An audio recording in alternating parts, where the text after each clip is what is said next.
வணக்கம் நண்பர்களே, தென்காசி விவசாயி 2/1/2026 மழை அப்டேட்டுங்க. பாருங்க, நேற்று பெஞ்ச மழைங்க. ஐயோ அப்பா, சரியான மழைங்க. இங்கே பாருங்க, தென்னந்தோப்புக்குள்ள தண்ணியை பாருங்க, முட்டு கிடக்குதுங்க. பாருங்க, இது பார்க்கத்தான் அப்படி தெரியுதுங்க.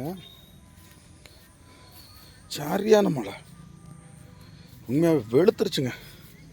இது உண்மையாகவே அதாவது சொல்கிறாங்க நியூஸில் 10 வருடங்களுக்கு, அதாவது 2001க்கு பிறகு, கிட்டத்தட்ட ஆல்மோஸ்ட் 15 வருஷத்துக்கு பிறகு நேற்று தாங்க இந்த மழை. அங்கே பாருங்கள் பாருங்கள் பாருங்கள், எவ்வளோ தண்ணி கிடக்குதுன்னு பாருங்கள். பாருங்கள் பாருங்கள், நாற்றுக்குள்ளெல்லாம் தண்ணி பாருங்கள், நெல்லுக்குள்ளே பாருங்கள், இதுக்கு தண்ணி பாருங்கள். நெல் உண்மையாகவே சூப்பராக இருக்குதுங்க, நோயே இல்லை. பாருங்கள், இதுக்குள்ளே தண்ணி பாருங்கள், அங்கே வரைக்கும் தண்ணி தான். சரியான மழை, சும்மா பாட்டே கிளப்பிடுச்சுங்க. உண்மையாக ரொம்ப மகிழ்ச்சியாக இருக்குதுங்க. ஆனால் என்ன, ரொம்ப அதிகமாக மழை பெய்யும்போது மனசு கஷ்டமாக இருக்குது. ஏன்னா நாற்று அழுகிரும். விவசாயத்துக்கு பார்த்திங்கன்னா மிதமான மழை தான் வேணும். இங்கே பாருங்கள், தண்ணியை பாருங்கள். அப்புறம் மல்லி இங்கே பாருங்கள், மல்லிக்குள்ளே இவ்வளோ தண்ணி இருந்தாலே அழுகிரும், வேறலாம். என்ன பண்ண போகிறோம்னு தெரியல.